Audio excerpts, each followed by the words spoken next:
Hey everyone, welcome back to Integrative Psychonautics, and I hope you've been doing well out there. So today's video is one I've kind of been meaning to make for a while here that I'm really excited to share with you. This is a topic that I think is going to be really useful for a bunch of you out there, and in general, if not for you, perhaps for someone you know, because trauma is pretty pervasive in our society and in our culture. So in today's video, we're going to be talking about three of the most common, obvious, persistent patterns that I see as a coach and a hypnotherapist when I'm talking to people, trying to help people, or working with people who come from backgrounds of trauma, who are either healing or just discovering that they have trauma in the first place. So if that pertains to you or someone you know, I would encourage you to watch on. There's going to be some useful information in this video for you. But first, before we go ahead and get into the main content here, I wanted to just give you a couple kind of quick caveats and a bit of a trigger warning before we go ahead and get into the meat of the topics here. So the first thing I want to acknowledge here is that, yes, I'm going to list three of the most common patterns that I see, but I want to be clear, these are not the only three issues that people coming from trauma have. Obviously, there are a lot of different behavioral kind of complications and issues that people coming from backgrounds of trauma tend to have that are well known, well discussed, well mapped out. So some of this will not necessarily be news to you, especially if you're kind of well studied in trauma and trauma informed. So why am I making this? Why am I sharing this with you? My point is really to deliver to you what I personally see as a coach and hypnotherapist being the most common patterns. These are the things that I see really consistently among people, whether they are people who I know have a background of trauma, and then, this inevitably seems to bubble up out of them, or if it's the other way around, where it's someone who they're clearly presenting these patterns, and then as we start to talk, they reveal that they have a background of trauma. And so these behaviors and the background of trauma are so tightly connected and correlated that I think they're worth bringing your attention to. I do want to give a caveat here that if you are someone who is dealing with a lot of shame, so much so that you have a hard time taking in any firm reflections, any moments of, maybe critical feedback, and generally it's going to be overwhelming, upsetting, offensive to you, maybe this may not be the video for you. While I'm certainly going to be kind and compassionate, and I'm not out to really, just tear people down or rip people to shreds or anything like that, there is a little bit of an element here of tough love combined with a lot of compassion and information that I'm going to be giving. So if that isn't going to sit right for you, because, I get it. A lot of us are just coming from a big background of shame as part of working through our trauma. If you're not there and you can't really handle any sort of reflection like that, this may not be the video for you. The last thing I want to say is that everything I'm going to share here not only comes from my observations as a coach and a hypnotherapist and someone who's in dialogue all the time with potential clients, people online who are working through trauma and wanting to understand themselves and the process of healing. This also comes from my own personal lived experience as someone from a background with trauma myself.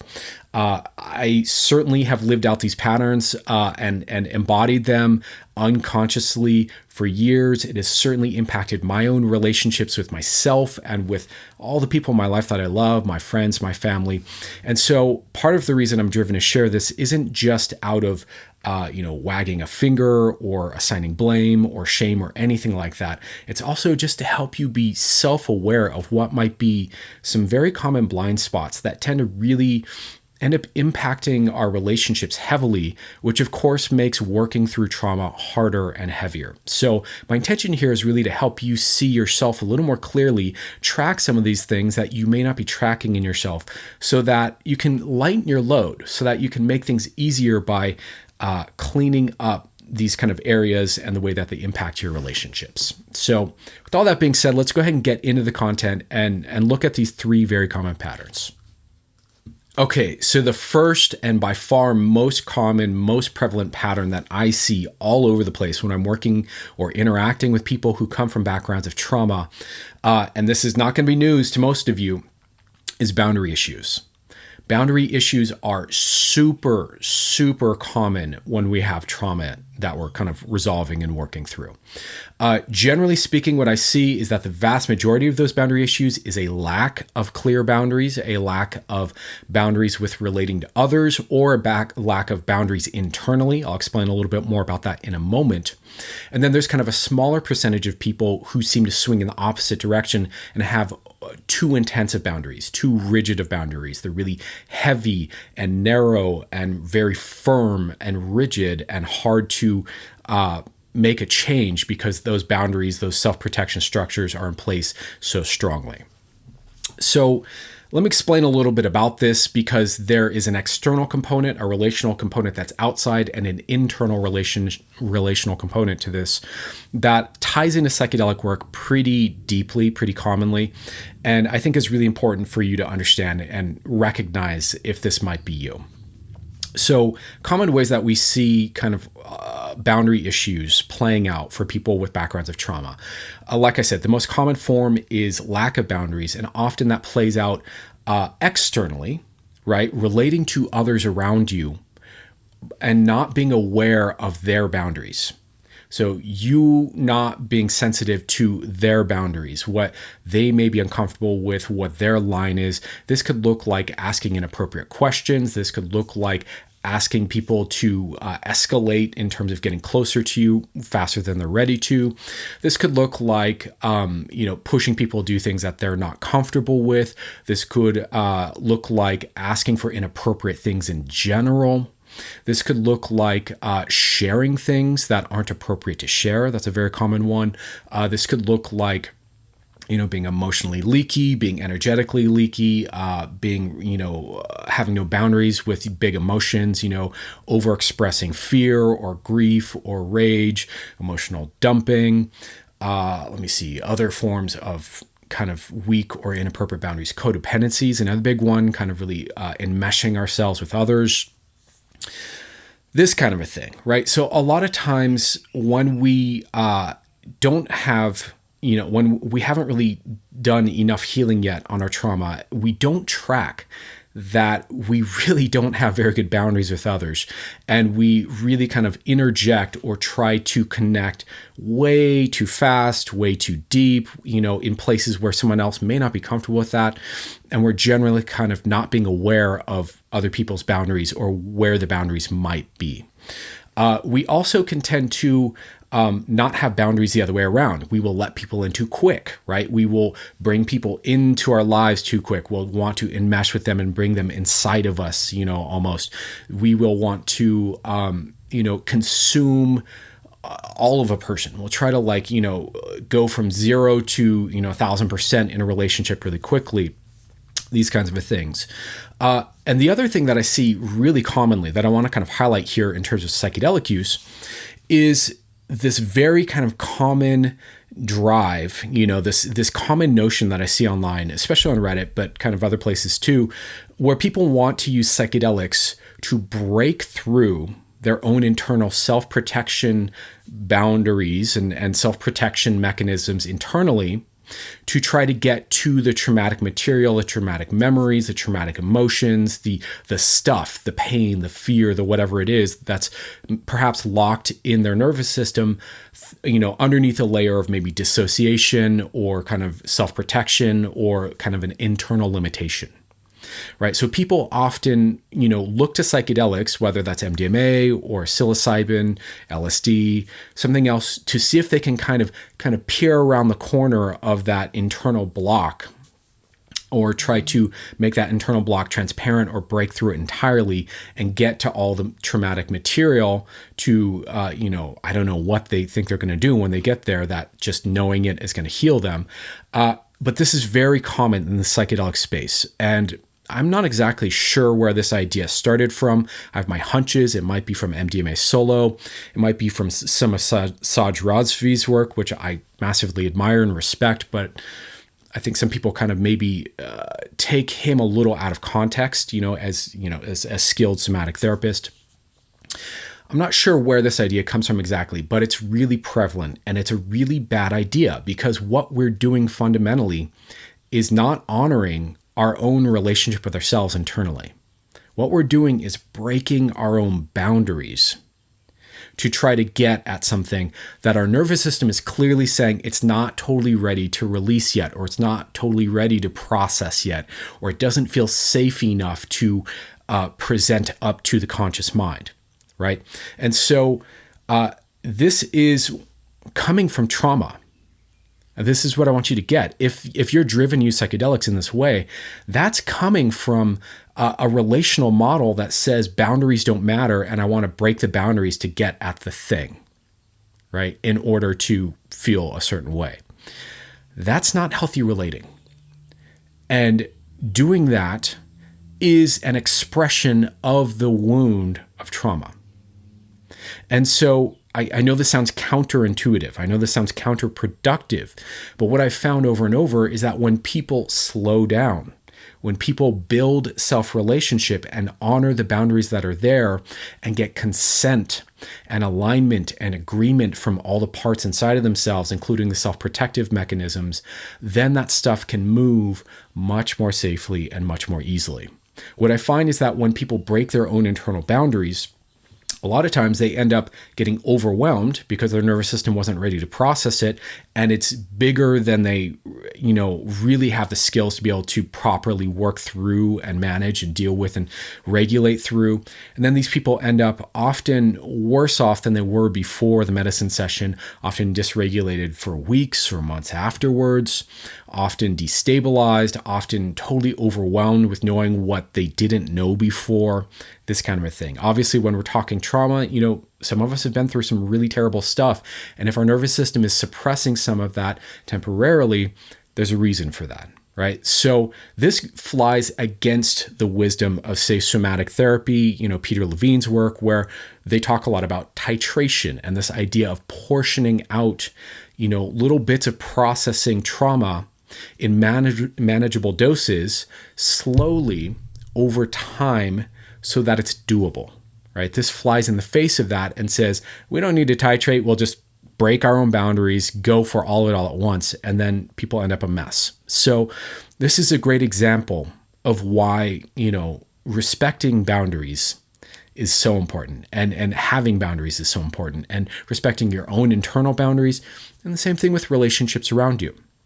To bring this back to the external, if you're someone who has weak boundaries and you, are relating to others with weak boundaries, you'll tend to, violate, their boundaries, ignore their needs, do things that make them uncomfortable, put them in compromised positions, piss people off. And you'll probably not know why. You'll be like, why are they upset with me? What did I do? What happened here? And usually it's because you're breaking boundaries all over the place, putting people in really uncomfortable positions, and not realizing it. And so I just want to draw your awareness to this. This is the most common pattern I see. And this happens even with people that I know who, are very, let's say, highly educated and trauma informed. They may still not be self-aware of their own tendency unconsciously to break boundaries. So this is something to start to look at. Are your boundaries weak? Do you have boundaries? Are you aware of other people's boundaries? Do you respect your own internal boundaries? And if not, instead of not thinking that's a big deal, really recognize that this is an expression, a symptom of having trauma to start to rectify by becoming aware of boundaries, by practicing boundaries, by becoming sensitive to boundaries, and understanding that having boundaries is part of healthy relating. So that's the first one. Okay, so very much tying in with point number one about boundaries is point number two, which is attunement issues, right? So let me define attunement to the best of my ability here. Attunement is essentially when we are able to be aware of others and of our relationship with others, and tracking what another person's, state is, their body language, their emotions, their way of being, their potential needs, their potential desires, what's happening for that person in a given moment. Generally speaking, when we have trauma, what I notice is that often we are not attuned to others very well. But sometimes, in the case of, say, people who go codependent, we might be hyper attuned to others, almost to a degree where we're kind of projecting on them and filling in the gaps and guessing and kind of mind reading what their motivations and needs and desires are to an unrealistic degree.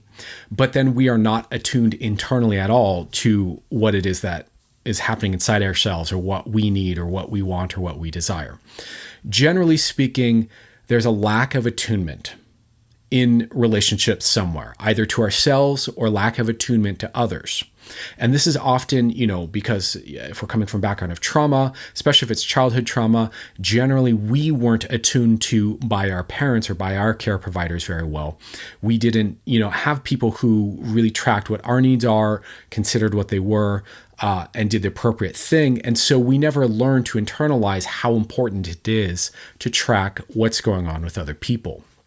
I do want to make a point here that with attunement, it's very important to separate out what the actual raw data in the moment with a person is, the way they, subtle changes in facial expression or subtle changes in body language or changes in vocal inflection or, what it is that they're kind of saying, what they communicated to you, and really listening and being present with what they said. There's an important separation you need to make between that raw data and all the meanings and projections and assumptions and associations you want to fill in the gaps there with. This is a very common human issue with listening and relating, where often we are so busy trying to, kind of be one or two steps ahead from what a person's saying, filling in the gaps with what we think they want or what we think they need, that we are not really present.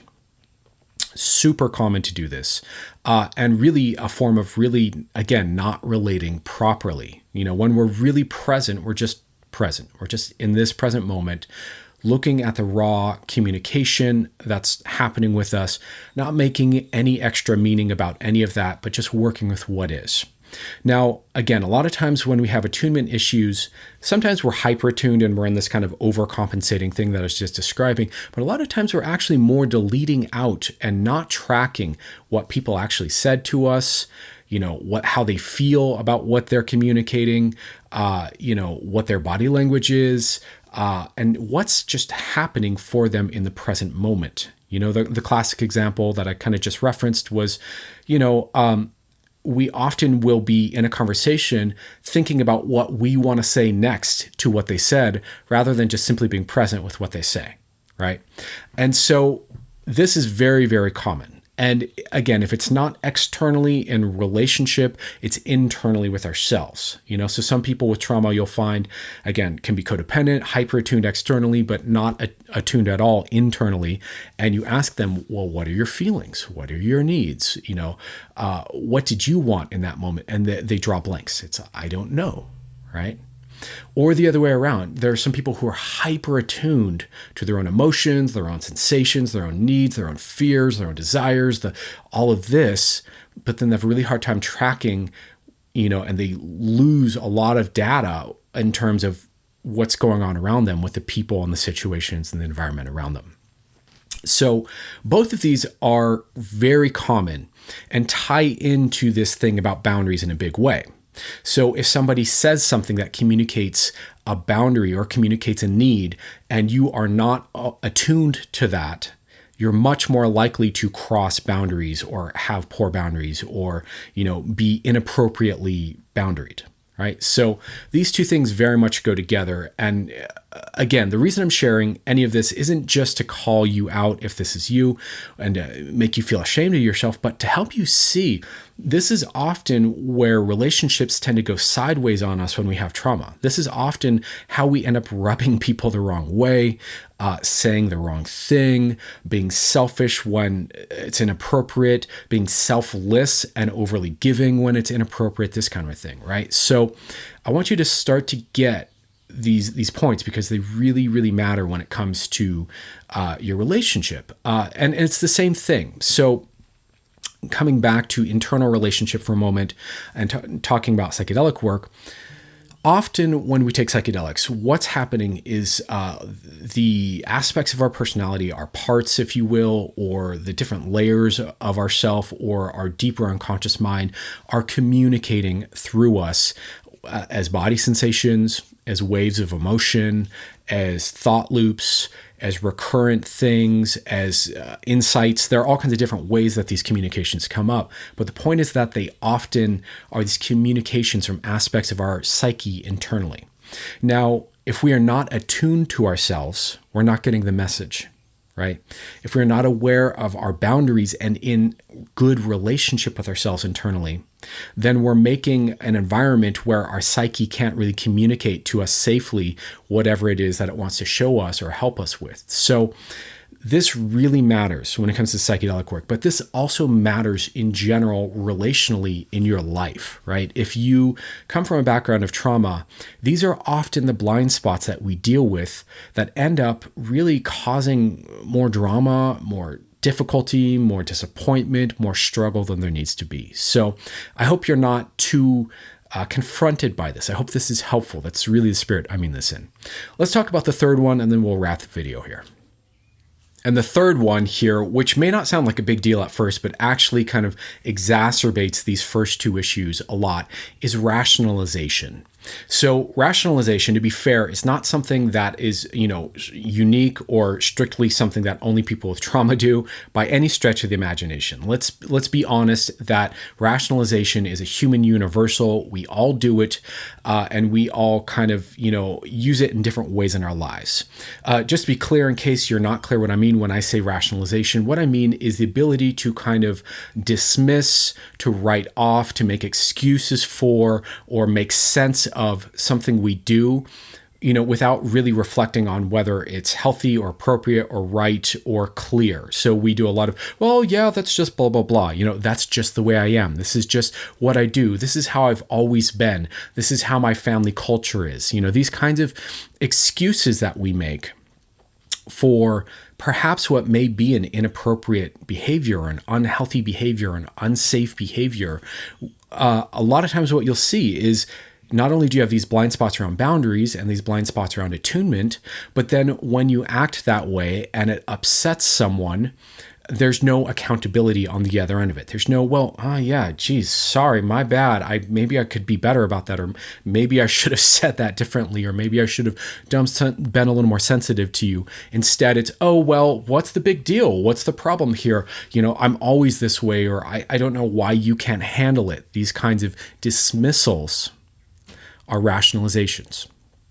And rationalizations generally aren't useful tools cognitively. If we're talking about clear thinking, we're talking about being really healthy in our relationships. We're talking about, really living an optimal life where we're kind of thriving, where we're growing, where we're leveling up. Rationalization doesn't usually fit into any of that in a really useful way. Generally speaking, rationalization is a way to dismiss something we don't want to be accountable for, something we don't want to be uncomfortable about, something that we don't want to think too deeply about, something we want to be avoidant of, right? And so this, again, is another major blind spot that kind of seals in, and buffers us from whatever negative feedback we might receive when we kind of have a faux pas or misstep relationally with one of these first 2 points. And so these are the things I commonly see, again, over and over and over with people. And it's shocking, when you're on the receiving end of someone not respecting your boundaries, breaking your boundaries, being really poorly attuned to you and your experience and what you need and their impact on you. And then they're dismissive and, rationalize it away. That it's like it really often goes as this triple whammy here. Again, these are the most common patterns I see. And these are patterns that we see both externally in relationships for people with trauma, but also internally with ourselves. And the point I want to make here is that it's destructive either way. So let me just summarize this really quick, and we will call it a done video. So just to kind of wrap this up and summarize really quick with you guys, again, these are the 3 things that I see being the most persistent, common patterns that are connected to people who have trauma, who are working through trauma, who come from a background of trauma, that often get overlooked or don't understood in terms of the implications. These are things that can be very destructive in relationship. And to me, it doesn't matter if that's external relationship with friends and family and people in our lives, or whether that's internal relationship, our relationship with ourselves. We will find that we do these same 3 things over and over. We have poor boundaries, we have poor attunement, and then we are dismissive, or we rationalize having poor boundaries and poor attunement. And this ends up in all kinds of different ways, causing drama, pain, suffering, disconnection, abandonment, difficulty, reaction, etc., etc., etc. So I hope you can take this message in the spirit it's intended, which is that I'm trying to empower you with a little bit of self-awareness if this happens to be you or someone you know, so that you can, tune in and start to fix these things. Start to learn how to have better boundaries and be more aware of boundaries. Start to tune in to more data in general and have better attunement externally and internally, and start to not rationalize away the moments where you kind of slip up on this, but instead just be like, oh yeah, geez, I get it. That was too far. That was too much, or that was unfair, or I was being a little blind right there. And be compassionate and kind in all of your relationships, whether we're talking external or internal, because that's what's going to heal. Fundamentally, if I want to put a really fine point on this, fundamentally, what heals, isn't psychedelics. What heals is connection. And, connection means safe, attuned, beautiful, give and take of information and energy between people or between parts of ourselves. And so we need to make connection healthy in every place that we can in our life in order to really heal and be healthy beings, right? And so this is really at the heart of your healing. If you can't attune to yourself, if you have bad boundaries internally, you're breaking your own boundaries, you're not going to heal. And, if you're causing unnecessary drama in your relationships around you because, again, you have bad boundaries or you're not attuned and you're kind of dismissing it, again, that will continue to cause more discord, which will make healing harder for you, because we need that sense of safe connection internally and externally to really create the conditions that allow our nervous system to release the stress, the accumulated trauma, the stored tension, the fear, the pain, the grief, the whatever it is, so we can put it correctly in the past and move forward feeling kind of rebalanced and renewed. So that's my message to you today. Perhaps not the most cheerful of topics, but something that I feel is really, really important. Something that I see often being kind of overlooked and disregarded, that I would love to see more people start to get more aware and hip to. So if this is of value to you, do me a favor, leave a comment, thumbs up, etc. down below. And if you feel like someone could use this video, or this might be helpful information for someone please feel free to forward it to them, send it to them, etc., etc. We're going to wrap it here. Much love to you all. I hope you're doing well out there. Thanks for watching, and I'll see you guys soon.